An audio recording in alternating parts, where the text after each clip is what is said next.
Hannah was fun-loving, energetic, always one to enjoy playing, being outside. She had lots of fun playing with the princess, like the Disney princess kind of thing. She loved her ballet, gymnastics. She was very active, very friendly. A little shy at first, but once she warmed up to you, she got right in there and was the friendliest kid around. Hannah Hatlin was 4.5 when she was diagnosed with diffuse intrinsic pontine glioma, a rare form of childhood brain cancer. It was October 18th, 2005, Hannah's mom's birthday. Following Hannah's morning skating lesson, she started to complain of a headache. Her mom, Kathy, took her to the family doctor in Tawasin, who suggested they go to Children's Hospital. Hannah's condition worsened quickly. All it took was the 40-minute drive in from Delta to Children's Hospital that she had lost all movement on her left side. She could hardly talk anymore, and she was very lethargic and could not really stay awake very much anymore. So it came on very, very suddenly. Diffuse pontine gliomas are a tumor on the brainstem at the base of the brain. They're impossible to remove because they interfere with brain function. Hannah was only given a year to live. After learning more about the disease, Hannah's family realized that not a lot of research goes into finding treatments for pontine gliomas.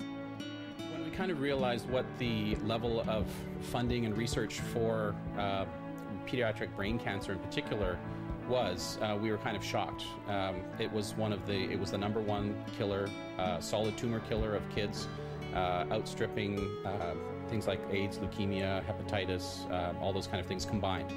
So we knew that there was a serious lack of information and funding for that sort of thing. So we kind of took it upon ourselves that we wanted to do something. We needed to help.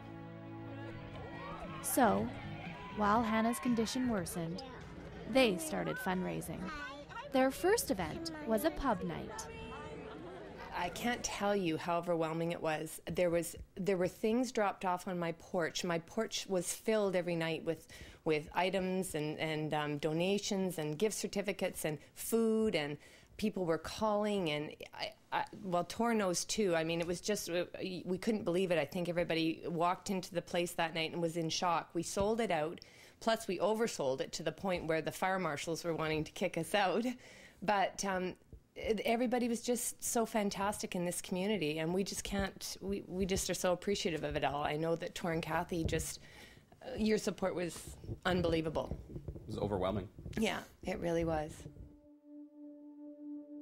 4 months later, in October of 2006, Hannah passed away. But her family didn't give up Hannah's fight. They formed the Hannah's Heroes Foundation, with the goal of raising money for pediatric brain cancer research. They forged forward with the community's strong support. And then, tragedy once again struck the Hatlin family.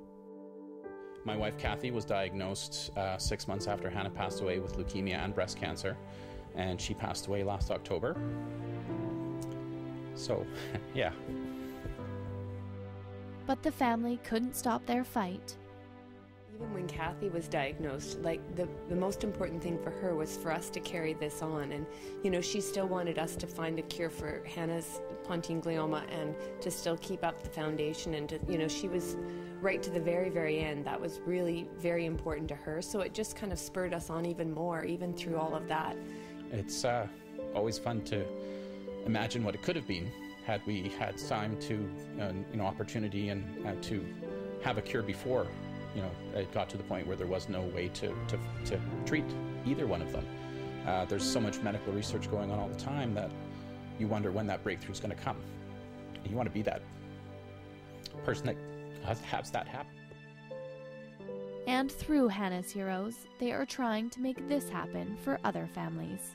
They have already raised roughly $60,000 for the cause.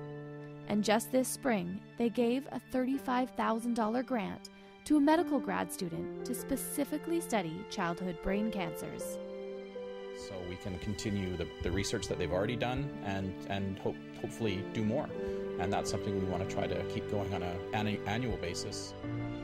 To keep up their fundraising, Hannah's Heroes are now hosting their first ever golf tournament. It will take place on May 2nd at the Tawasin Golf and Country Club. Tickets are $120 for golf and dinner. They are hoping the community will once again show support. I want to give a big shout out to the whole community of South Delta. They've been so supportive and wonderful. It's hard to say thank you.